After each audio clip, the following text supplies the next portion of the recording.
We've got Anne and Bibicum, who's going to be talking about negotiating policies. It says you got Paul with you. Is it not? He's got the lurgies today. Oh, he's got the lurgy, so you're on your own. Well, okay, then. Over to you then, Anne. Okay. Good afternoon, everybody. I'm sorry, I'm not used to using this microphone, so you'll have to give me some leeway on that. I've come to talk to you about policies, and today we're going to make policies great again. I think policies don't have enough attention. And I remember when I was a local secretary, there was nothing worse than 4:30 on a Friday. You'd suddenly get some keen HR person sending you 8 policies, 8 brand new policies, saying, oh, if you were lucky, we've got 2 weeks for you to, look at all these policies. We've decided to review everything, even though we looked at them all last year. And you're sitting there looking at 8 policies with about 30 pages each, thinking, oh my goodness, how am I going to get all that done in 2 weeks, as well as all the casework and answering telephone and all that kind of business. So we're taking an opportunity just to have a general look about how you negotiate policies. And I just say, I'm really aware that in the room, we've got sort of huge levels of experience here. We've got some people that are new to policies. We've got some people that are old hands and, know all the tricks and the ways of dealing with them. But you just have to sort of give us a bit of leeway, and just, it's always helpful to have a bit of discussion. So maybe just to start off with, I wonder if you could just talk to your neighbour for a few minutes about just a couple of questions. Who do you really negotiate with policies? What do you think is the most difficult aspect of negotiations? And do you use the NASUWT checklists? I'll wave them around here. And I suppose you don't really have to answer that question. How experienced do you consider yourself to be in that? And I'm not going to obviously get feedback from everyone, because there's lots of people here today, and hello to people at home. But maybe just we'll get a few answers about what you feel about sort of policies, because they are a big part of the local secretary's role. Yeah, I do think your role is so much taken up with casework, and you've got a 28-word page policy to read, and yet you've got someone on the end of the phone who's about to have a capability meeting. So it's really hard to sort of prioritize when that kind of thing is going on. So if I just give you like a couple of minutes, about 4 or 5 minutes, just to discuss amongst yourselves how you deal with policies, and maybe answer a few of those questions. Go. I remember. Yeah. Great. Is that working, do you think?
Just stop the second.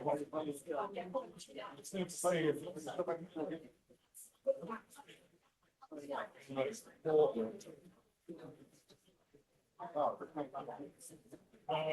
that a new one? Almost like a new one. This is the one I had when I came on exactly. Yeah, it's broke. I'm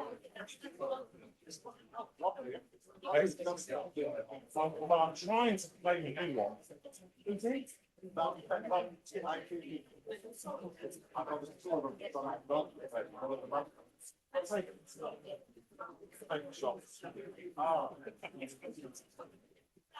Capone and all that, you know. I see people, I probably want to do it. But it's nearly 10 minutes old, I'm probably doing it.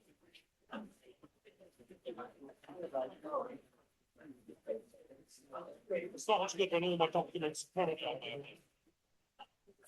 I'll get the shot.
That's what I'll obey.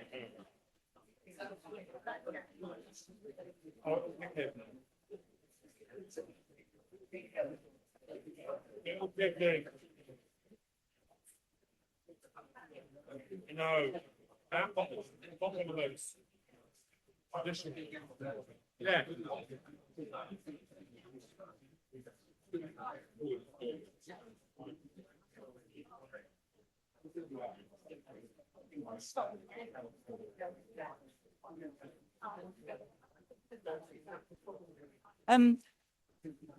I think I'm going to stop them now, Wayne. Okay.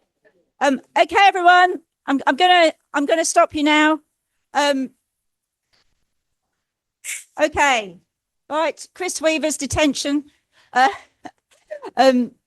Okay. I mean, just listening to everybody, I've already heard two really interesting points that I perhaps wasn't really aware of. One is that some colleagues are still working with the local authority and the MATs are buying in, which doesn't happen in lots of places.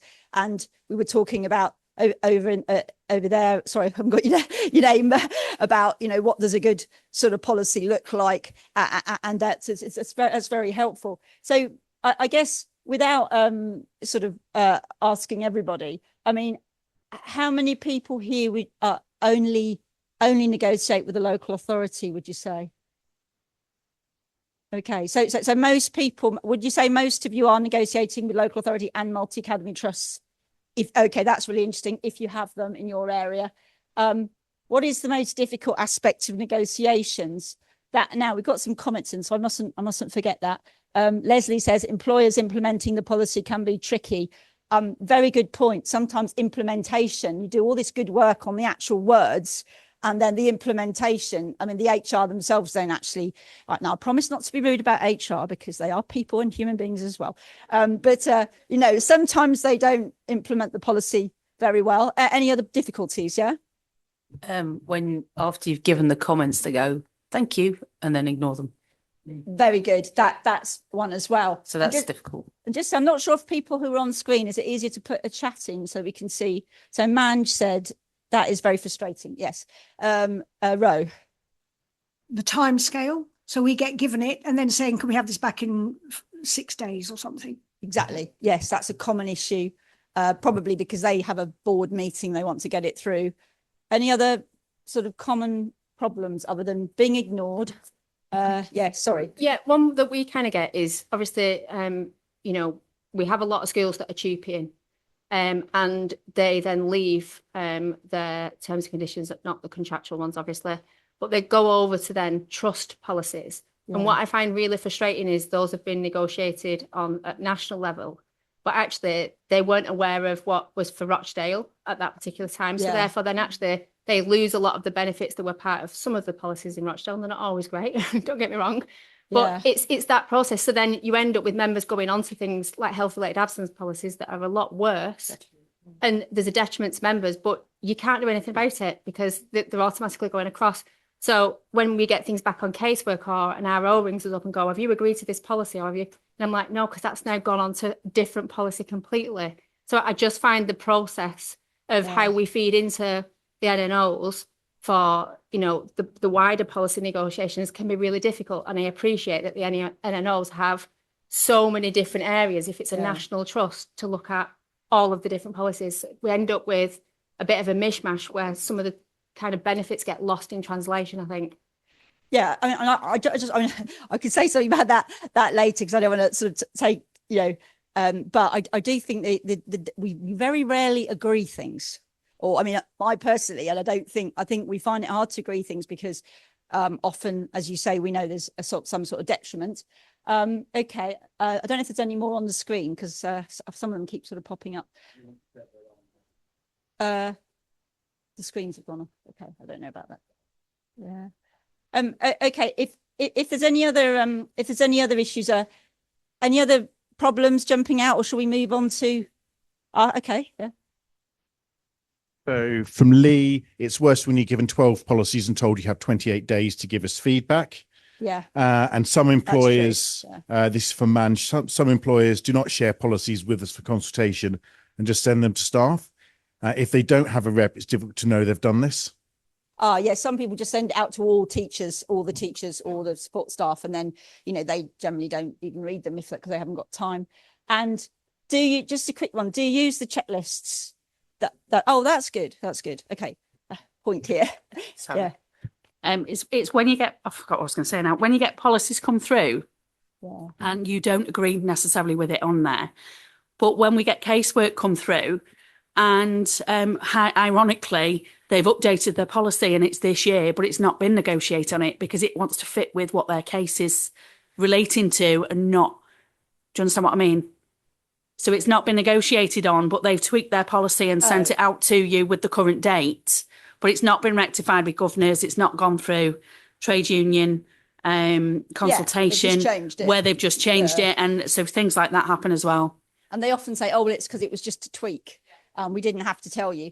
So, okay. So, I mean, I think that's really interesting because just going around, I hear that policies are quite a big issue for everybody. So I'm just going to, and just to say what I wanted to just talk about a little bit today, and I'll try and keep it brief, but I know when I started looking at policies, I'm a history teacher. The temptation is to read through every word and, and I know I'm speaking to my colleague here, and change every word and make it sound, because often they're written, quite badly, tend to do that. But I think, the days when with Birmingham City Council, we spent a whole term on the sickness policy once and we still had a dispute in at the end. So, those days, I'm afraid, with multi-academy trusts are gone. And sometimes they don't even ask us. Sometimes you get 2 weeks. Sometimes you spend hours, commenting on something and no one actually bothers to reply to you. So, all these things. And I think what I just want to do today is just to sort of look at, how do we approach them? How can we prioritize? Because unfortunately, you do have to prioritize sometimes. How can we use the checklists sometimes? And I would say that although, and also doing policy, sometimes there are a way of building up a relationship with a multi-academy trust if you go to meetings, because sometimes some multi-academy trusts, I'm sorry to sort of hark on a lot about them because that's what I do. Sometimes we don't hear a lot from the members. Sometimes even if we email them and survey them, we don't hear a lot. But you do develop a relationship where you may see the CEO, you may see the head of HR, and and that gives you some power, I think, to do things. And actually, we all know from casework that policies can make a real difference in casework. Okay, so maybe that's just one individual you're helping, but they also holding the line makes a big difference for everyone. So for example, all of us have pretty much held the line on gross pay for redundancy. Now that makes a huge difference to members. It gives you basically twice as much as what you'd have as if you had statutory pay. And that all over the country, we've kept that, and I was we were in a meeting a couple of weeks ago and they tried it on with statutory. Straight away, we said no. Of course, certain other unions hadn't bothered to read it, but, we said no. And the CEO knew that he couldn't get away with it and back down. So we are holding the line with policies on all sorts of big stuff, as well as, that individual member that's got a disciplinary or a capability. So I am going to sort of talk at you for a bit because there's a lot to go on, but I think I'll try not to just focus on the things that I really think are important. So we've just talked about, if you can with a MAT, I'm just going to focus on trying to establish some sort of protocol for consultation, like what's a reasonable number of policies to have in a reasonable time frame. So I'd say maybe 4 policies in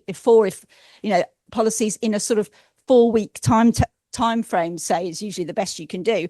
And if you have some sort of schedule, so that next term we're doing family policies, this term we're doing the sort of disciplinary and grievance policy. And I will send this out, so don't need to worry too much about that.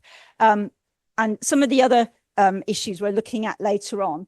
But there are issues which we've all discussed about. I think colleagues just mentioned about previous policies and no detriment. We do, as NNOs, we do ask for other policies as a bit of a mapping exercise, but it is sometimes quite difficult to get the MATs to actually agree to have the similar terms that members had. And with some elements of the terms, like the redundancy pay, I think you've got a much stronger argument to sort of hold the line on those. I'm afraid with things like sickness policies, unfortunately, the HRs are picking up some really bad habits with things like the Bradford scale and the sort of 12, and the thing that's my bugbear at the moment is the 12-month rolling program thing that they're very keen on. And obviously you can put in phrases about no detriment. And again, there is a difference between consultation and negotiation. Negotiation is seeking to agree.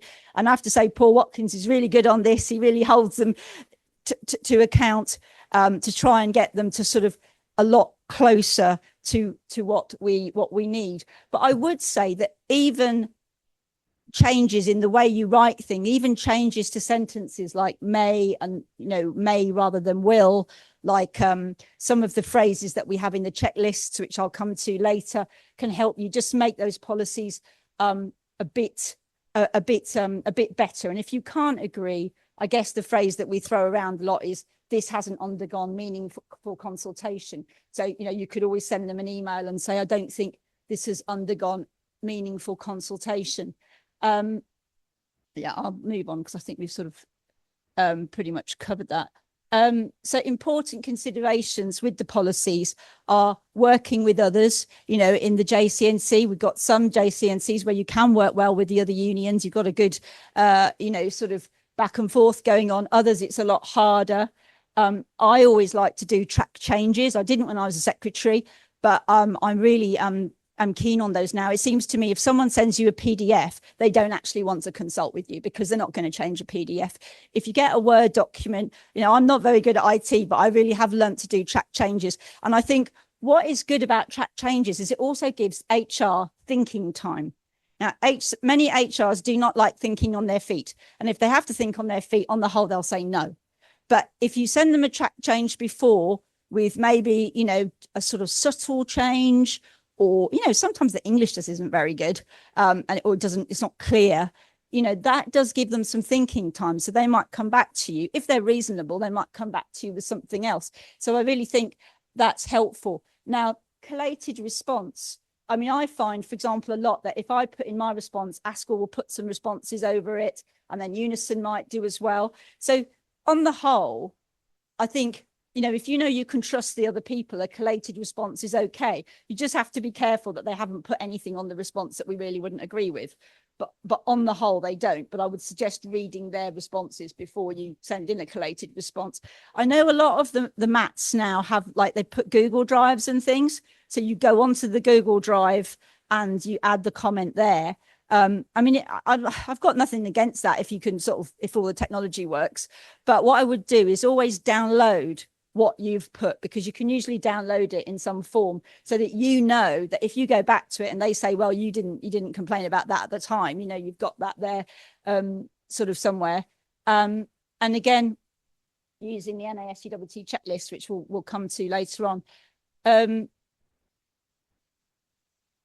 I think the last comment there, I think what Paul meant was, be careful if we give a collated response where one of the unions has said something that we don't agree with.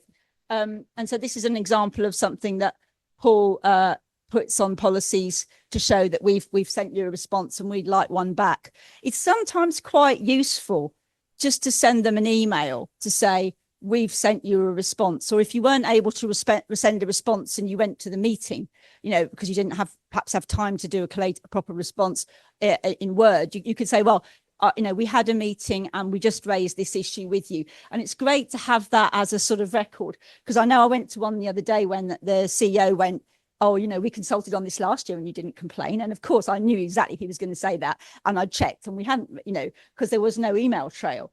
And they couldn't prove that they had. So sometimes it's just helpful to have that little bit of back and forth. But remember, you don't have to agree a policy. Don't feel you have to just because, you know, perhaps you might get on with them and they're generally okay and all that sort of thing. You can just say there's been consultation. I do think the NASUWT checklists are helpful because there are just lots of points there that, you know, you might have you know, it's just stuff that sort of should be in the policy. And sometimes I forget some of these things as well. And I just have a quick look at them. I know there are a couple of them that need to be updated. We're aware of that. But I just think it's so much easier just to sort of look at a policy and tick off what is in there rather than having to read 28 pages in detail. You can just think, well, have they mentioned pay portability? Yes. Have they mentioned X? Yes. And one of the things I find really useful are phrases like, for example, it should be considered that all teachers have reached the teacher standards unless there is a documentary evidence to say otherwise. And then, you know, capability should not be invoked unless there is evidence of support. So I think some of those things are quite useful, and I won't read that all out to you. But, you know, I think, and I found out where they are in case people aren't sure where they are on the website. You go into activist resources and they're in reps resources. So again, some more phrases from the checklist about monitoring in terms of equalities. And again, I think this is another area where what we do at the JCNC can be effective. So for example, you know, we asked for pay progression data at one of my JNCs the other day. I won't tell you which one. They had 18% UPR progression at threshold. Absolutely terrible. But because of going to those meetings, we can ask for that data and we can sort of get that information. Again, as secretaries, you'll know, representation is really important. You know, if people can, you know, if we can have members have reps in meetings, particularly in those investigation meetings for disciplinary or the early informal support meetings, that's where you can really help people in those meetings. Once it's gone to formal, you're probably on a more difficult path. And all the issues about meetings being postponed with the ERA. And if you have any difficulties with any of these things, perhaps you could just sort of just ask at the end and we can just go through anything else. And again, timelines are really important. We all had those situations where people have been given 5 days notice, but the letter was put in their pigeonhole at 4 o'clock on Friday and they didn't see it till Monday. And they phoned us on Tuesday after 2 days of teaching. So all these things are important. And again, further useful documents and wording, ACAS code of conduct, wording, and sort of flow charts. And one of the things, it's not quite finally, actually, I thought that would be too easy, but it's not quite finally. But I do think it's really hard sometimes. I think, was it you that said they don't always make any changes at all? So sometimes you'll go to a meeting and they go, yes, yes, yes. And then if you get into a casework meeting, you'll find they haven't changed the policy at all. And I think if you can get a sort of copy of whatever the final policy is, that is really helpful. It's sometimes quite difficult, isn't it? Because they don't, you'll email them and they don't bother to send it to you and you have to sort of chase it up. But essentially, that's quite useful. And obviously, if you are concerned about a policy that you definitely don't want to agree, you might want to consider, sending an email saying, just to be really clear, the NASGWT has not agreed this policy because I have a concern about, biennial pay progression or something like that. So before we have questions, I'm just going to be maybe a bit more controversial and say, if you have to prioritize, if you're going into, if you're sent 10 policies and you have to go into a meeting of 1.5 hours, and realistically, you're not going to be able to talk about every word of the policy or of the other 8 policies in that meeting. I think sometimes you'd have to prioritize, and there are some policies, and I'm going to give you some examples. And you have to remember, these are my examples, so you might have a different point of view about it. That what are the things that you would really prioritize, or if you only have an hour to look at a policy, and you don't, and reading 28 pages takes a lot longer than that, what would you actually prioritize? What kind of things? So have you got any suggestions about the kind of things you'd prioritize in some of the policies? Go on. You're speaking to the microphone. Oh, sorry. Yeah. So, for example, if I see something like a policy for remote working, and I know that's really not going to be applying to many of the members, or policies that are mostly going to be applying to support staff or Unison members, I will skip over those because I'll just ascertain which ones are going to be relevant and the most important ones. So those I sort of automatically go, if I've got time, I'll scan them, but I'm going to prioritize the ones that are going to be, important for our members, such as sickness, which comes up a lot, and such as sickness and capability, and so, for example, for those ones like capability, what are the kind of things you would prioritize for that policy? Sorry. So I will always look for any sort of signal that they might be using STPCD, whether they're taking into account, the statutory frameworks, have they referenced, health and safety, those types of things. So I will always look for those little key points within there, because obviously a good policy will have ensured that they're following statutory and mandatory guidance in terms of law and law at work. Brilliant. Yeah, we've got some comments online as well. Okay, having trouble finding the checklist. I did check this yesterday, so I hope they're there. Right, and look, yeah. Oh, that's interesting. Somebody says, Manj says he looks for templates that they've picked off the shelf, which are not necessarily relevant. But I'll just sort of show you some of the things that I would try and prioritize. So, for example, with the redundancy policy, the first thing I always check is redundancy pay. What's the pay? And sometimes they try and be a bit clever about capping. They say, oh, it's gross pay unless you apply the statutory cap. And then, of course, actually, that's not what we want for teachers. We don't want the statutory cap on our teachers' pay. And also consultation periods, because in the good old days, we used to have a collective consultation period and an individual consultation period. But if I try and keep them to 30 working days on everything, and again, these are just my things I always look for. You may be looking at that thinking, but actually from the point of view of someone that does a lot of casework, there may be something about casework that you might prioritize. Leave of absence, I'm finding at the moment, the real big thing is leave for dependents. What a lot of the MATs have done is they've really cut down on leave for people with children emergencies, basically. And it's gone from maybe having 5 days to say, 3 days. And also what they're doing now is saying within a year, you can have 3 days within a whole year rather than per incident. And obviously whistleblowing is quite an important policy, and you should be able to whistleblow externally, which they try and avoid. And the other policies, again, grievance, you'd be amazed the number of grievance policies that don't have an outcome. no outcome at all, not upheld, not partially upheld. And that's because sometimes the employer doesn't really want to give an answer if someone's taken a grievance out. They just want to say, oh, well, you need to mediate and talk to each other. But actually, there doesn't need to be an outcome. And these are the kind of things that they should be entitled to. And again, with capability, I think that statement that it should only be invoked where there's evidence is important. And the timescales are really important. And we always say 13 weeks. It is hard to keep them to 13 weeks, if we're honest, you know, but even if you can get it up to 8 or 10, that's better than 4, which is what a lot of them start with. And sickness absence at the moment is a really big one. I think people are really cracking down on sickness absence. And these are the kind of things that are important. Certainly having informal meetings before formal, reasonable adjustments. And again, I think there is a real issue with triggers because we don't really recommend any particular trigger. But what I am finding now is they're putting the trigger over a 12-monthly rolling period. And that makes it a lot harder because obviously you could have the flu in November and then be fine all year and then have the flu in October, November again. And that's your 12 months. So that's quite problematic.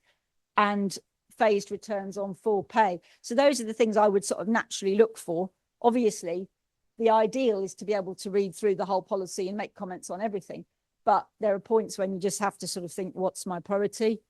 And again, disciplinary policies, which you'll all be representing people, investigations. And I think the real concern at the moment is the whole low-level concern thing, because most of them will say, oh, well, we won't put that in a reference, but then they'll say, except for safeguarding circumstances. Now, given that low-level concerns are basically about safeguarding, it's kind of hard not to sort of, you know, say that. And again, this is where we all have our particular bugbears. So my particular bugbear is that if there's a hearing, you shouldn't have the investigation officer and the head teacher presenting together in a kind of tag team situation, which some of the policies like at the moment. So those are the kind of things that and I don't like the idea that head teachers can dismiss either, which actually some of their unions don't like either. So these are the sort of things that, you know, that you know, I look at. You may look at different things, but it doesn't hurt to have it in your mind. Like if I've got 8 policies to look at and I don't have 8 hours to go through them, what am I really worried about? And I think just ending up with questions now. I think, sorry, colleague over there raised about the NNOs. Sorry, I forgot, I don't know your name. Amy, sorry. You know, you raised about the NNOs. If I'm honest, I think it's just difficult at the moment because we have, you know, it's just like you. I'm not saying I'm not, you know, it's not a sub story. We've just got, there are now 1,000 multi-academy trusts, 1,100 multi-academy trusts and about 900 SATs. And there are just so many policies, you know, coming at everybody, you know, from these mats. It is quite hard to always, you know, make sure that we've got everything equal. But I understand the frustration because obviously in an ideal world, they wouldn't have a worse, you know, and that's where you can argue about the 2P. And that would probably work for those members who were working at the school before it 2P'd over. But it is difficult to get the mats to agree to, like, I mean, the classic example is the dependence leave. Like in the past, in a lot of local authorities have had 5 days leave, emergency leave for dependents. And even now, like with interviews, you know, interviews always used to be paid, didn't they? Whereas now they're saying, oh no, 1 or 2 days paid only. So it is quite difficult to sort of get them to agree that. But basically that's a sort of summary. But if there is any particular policy you'd like myself or Paul will be much more interesting than me to, or other colleagues to talk to you about next time, we could look at a particular policy, or if there's any questions about policies, you can let me and Paul know. I'm Anne Brimmer-Coombs. I'm on the email system. What I can't do is comment on all the policies because I just don't have time.